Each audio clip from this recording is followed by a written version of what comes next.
புரிய புரிய வளர்ந்துகிட்டே போவீங்க.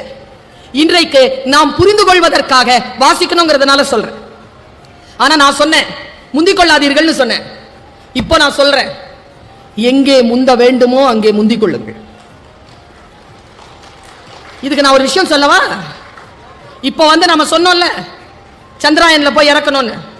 ஃபர்ஸ்ட் நாசா இறக்குச்சான் கலத்தை. நான் போன மாசம் ஃபுல்லா அமெரிக்கால தான் இருந்தேன். ஹூஸ்டன்ல நாசா இருக்கு, போயிருந்தேன். ஒரு குளோப் இருக்கு, புவியியல் சக்தி இல்லாம உள்ள மிதக்கலாம். நான் போயிட்டுலாம் நல்லா பார்த்துட்டுலாம் சுத்தி பார்த்துட்டுலாம் வந்தேன். நான் முதல்ல களம் போய் இறங்கின உடனே ஒரு ஃபுட் ஸ்டெப் காட்டுவாங்க. கால் வச்ச ஒரு தடம், முதல் தடம் ஒருத்தன் வச்சான். அவன் பேர் என்ன? எல்லாருக்கும் தெரியுது. எப்படி சிலபஸா படிச்சிங்களா? இல்ல மேடம். நான் சொல்லவா? எப்படி தெரியும் எல்லாருக்கும்? சந்திரனை தொட்டது யார்? இப்ப நான் ஒரு கேள்வி கேட்கிறேன், அது உண்மைன்னு தெரியும் பாருங்க. சந்திராயனுக்கு ஒரு குரூப் போச்சு இல்ல, அனுப்புனாங்களே ஒரு குரூப் வேலை செஞ்சதுல, அந்த குரூப்ல ஒரு இயக்குனர். அந்த இயக்குனர் பேர் என்ன? ஃபுல்லா சொல்லு. வீரமுத்துவேல் இல்லையா? ஏன்னா அது விழுப்புரத்துக்காரர், நம்ம ஊரு இல்ல. நிறைய பேருக்கு தெரியாதவங்களாம் கை தூக்குங்க. ஜவான் படம் பாத்தியா? யார் இயக்குனர்? அந்த இயக்குனரை தெரியும், இந்த இயக்குனரை தெரியாது. இந்த இயக்குனரை தெரிஞ்சு வந்தாதான் நல்ல சோறு.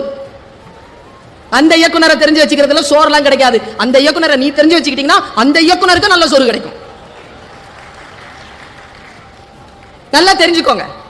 ஃபர்ஸ்ட் கால் எடுத்து வச்சவர் நீல் ஆம்ஸ்ட்ராங் சொல்றீங்கல்ல, அந்த களத்திலே முதலில் கால் எடுத்து வைத்தது நீல் ஆம்ஸ்ட்ராங் தான். ஆனால் அந்த களத்தினுடைய பைலட் அவர் கிடையாது. பைலட்டுடைய பேர் எட்வின் சி ஆல்ட்ரின். அவன் கிடையாது. Neil Armstrong co-pilot. இந்த எட்வின் இருக்கார் இல்லையா, அவருக்கு 12 வருஷம் அனுபவம் இருக்கு. he is a moon walker. அவருக்கு நிலாவுல எப்படி நடக்கிறது 12 வருஷம் அனுபவம். 3 வருஷம் அந்த குளோப்ல பறந்து இன்டென்ஸ் ட்ரைனிங். அவர் ஏன் முதல்ல கால் வைக்கல? எட்வின் எழுதுற களம் போய் இறங்குச்சான். நான் இதை வாசிக்கிறேன் உங்களுக்கு ஒரு மோட்டிவேஷனுக்காக இதை சொல்றேன். என் குழந்தைகளே, தமிழ் உறவுகளே, எப்படி முந்திக்கணுங்கிறதுனால சொல்றேன். நான் முந்திக் கொள்கிறேன். என்னை போல் நீங்களும் முந்திக் கொள்ள வேண்டும் என்ற பேராசையுடன் தான் உங்களிடத்தில் வந்து நின்று பேசுகிறேன். ஒரு சாதாரண மாநகராட்சி பள்ளிக்கூடத்தில் படித்த ஏழை குடும்ப பிள்ளை நான். இன்றைக்கு நான் இந்த அளவிற்கு சில வெற்றிகளையும் சில செல்வாக்கையும் சில சம்பாதனைகளையும் செய்திருக்கிறேன் என்றால் எங்கே முந்திக் கொள்ள வேண்டுமோ அங்கே முந்திக் கொண்டவள் நான். எப்படி முந்திக் கொள்வதுன்னு சொல்றேன். களம் போய் இறங்குது, நான் இதை வாசிக்கிறேன். கதவு திறக்குது, பைலட் நிக்கிறார். யாரு? எட்வின் சி ஆல்ட்ரின் நிக்கிறார். நின்னுட்டு மேல இருந்து அனௌன்ஸ்மெண்ட் வருது, now the pilot shall pass. கீழே பார்க்கிறார். என்ன நிலம் தெரியல, 12 வருஷமா பார்த்த ஆர்டிபிஷியல் நிலம் முன்னால கிடக்குது. அதுல கேஸ் இருக்கா? புவியல்பு சக்தி எப்படி இருக்கு? இறங்குனா வருவோமா?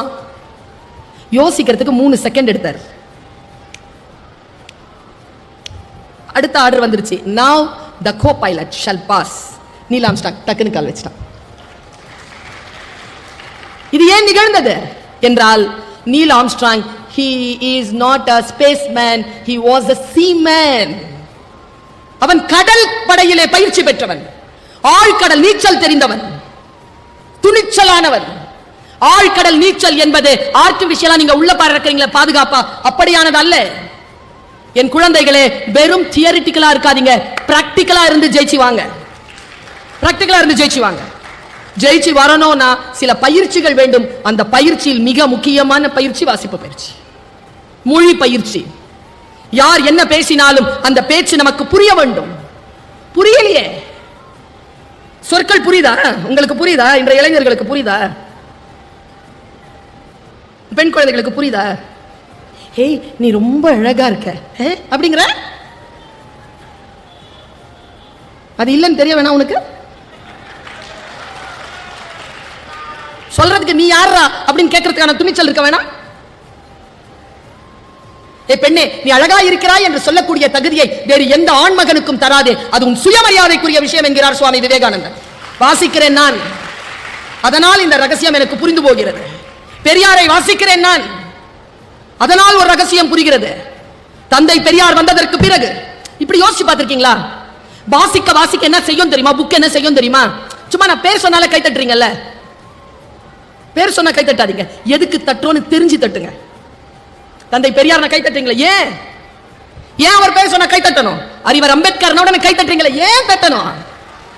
என்னத்துக்காக அவர் பேர் சொன்ன உடனே கை தட்டணும்? நினைச்சு பார்த்திருக்கீங்களா? அவர் ஏன் ஃபுல் கோட் சூட்லாம் போட்டிருக்காரு? அவர் பிறந்த அந்த சமூகத்தில் ஆடை அணிவது மறுக்கப்பட்டது. ஆடை அணிவது மறுக்கப்பட்ட சமூகத்தில் கல்வி என்கின்ற ஆயுதத்தை கையில் எடுத்துக்கொண்டு ஃபுல் கோட் சூட்ல போட்டுட்டு கால் மேல கால் பட்டு அப்படி உட்கார்ந்து நம்முடைய நாட்டினுடைய அரசியல் அமைப்பு சட்டத்திற்கான தந்தையாக வந்து உட்கார்ந்தார் இல்லையா? அதுக்காக தான் கை தட்டணும். இந்த வாசிப்பு இருக்குல்ல, லண்டன் போயிருந்தேங்க, 2 பேருடைய சிலை இருக்குங்க லண்டன் லைப்ரரியில. இந்த நூலகத்தில் இருக்கக்கூடிய எல்லா புத்தகங்களையும் வாசித்த 2 பெருமக்கள், ஒருவர் கார்ல் மார்க்ஸ், மற்றொருவர் அறிவர் அம்பேத்கர். வாசிக்கிறதுங்க 700 புத்தகங்களை மகாராஜா கிட்ட இருந்து கப்பல்ல அனுப்பி வைக்க சொன்னவருங்க, லண்டன்ல படிச்சவர். அவருடைய பொருளாதாரம் குறித்த அவருடைய பேச்சு வாசித்து வாசித்து வாசித்து வாசித்து எல்லாரும் கொண்டாட்டத்தில் இருக்கும் பொழுது அம்பேத்கர் மட்டும் அந்த 14ஆம் நாள் ஆகஸ்ட் மாதம் நள்ளிரவில் அவருடைய வீட்டில் மட்டும் ஒரு பல்பு எரிஞ்சிட்டு இருந்துச்சு. படிச்சுக்கிட்டே இருந்தார். வந்து கேட்டாங்க, சுதந்திரம் கிடைத்து விட்டதே, எல்லோரும் உறங்கிக் கொண்டிருக்கிறார்கள், கொண்டாடி கொண்டிருக்கிறார்கள், நீங்கள் ஏன் விழித்து படித்துக் கொண்டிருக்கிறீர்கள்? அறிவர் அம்பேத்கர் சொன்ன பதில் என்ன தெரியுமா? யாருக்கெல்லாம் விடுதலை கிடைக்க வேண்டுமோ அவர்களெல்லாம் கொண்டாடுகிறார்கள், தூங்கிக் கொண்டிருக்கிறார்கள். நான் யாருக்கான விடுதலையை தேடுகிறேனோ அவர்கள் இன்னும் தூங்கிக் கொண்டிருக்கிறார்கள், அதனால் விழித்திருந்து நான் வாசிக்கிறேன் என்றார். இதுக்காக அம்பேத்கருக்கு கை தட்டுங்க. அவருடைய அந்த பார்லிமெண்ட்ல அவர் பேசின பேச்சு இருக்குல்ல, 34 நூல்களாக வெளிவந்திருக்கு. முடிஞ்சா வாசி கடந்துருங்க பாப்போம். அம்பேத்கரை வாசித்து விட்டு அம்பேத்கருக்காக கை தட்டுங்க.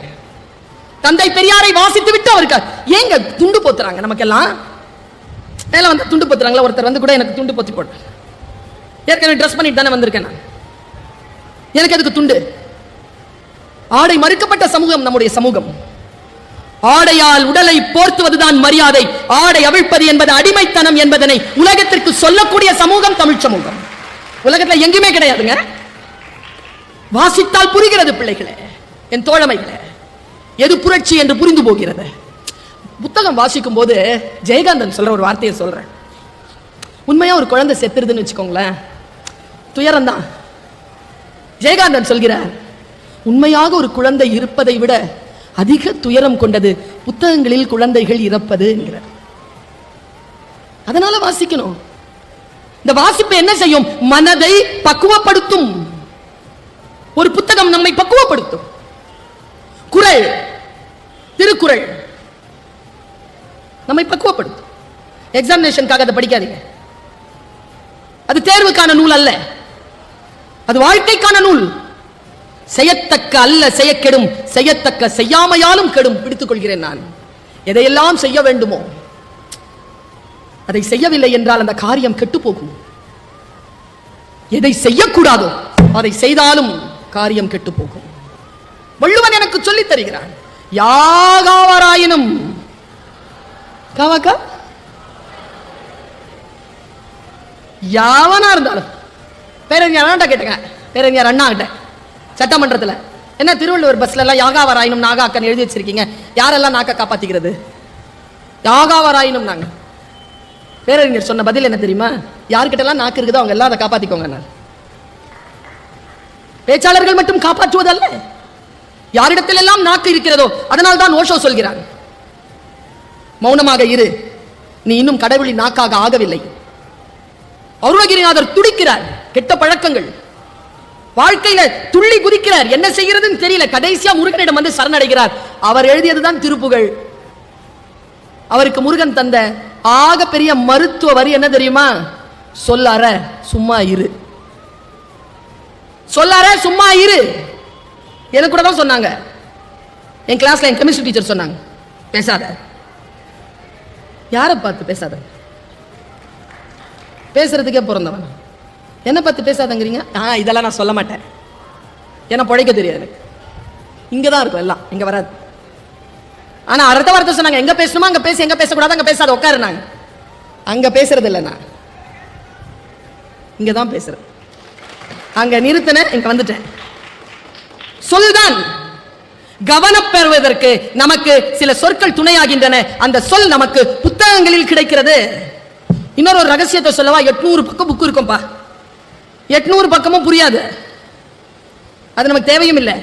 நமக்கு தேவையான ஒரு வரி 782வது பக்கத்துல 3வது பத்தியில கடைசி வரியில கிடைக்கும். அந்த வரியை தேடித்தான் நீ 800 பக்கங்களையும் படிக்க வேண்டும். அந்த வரிக்காகத்தான் அந்த தேடல். எங்கே மறைந்திருக்கிறது என்று நமக்கு தெரியாது.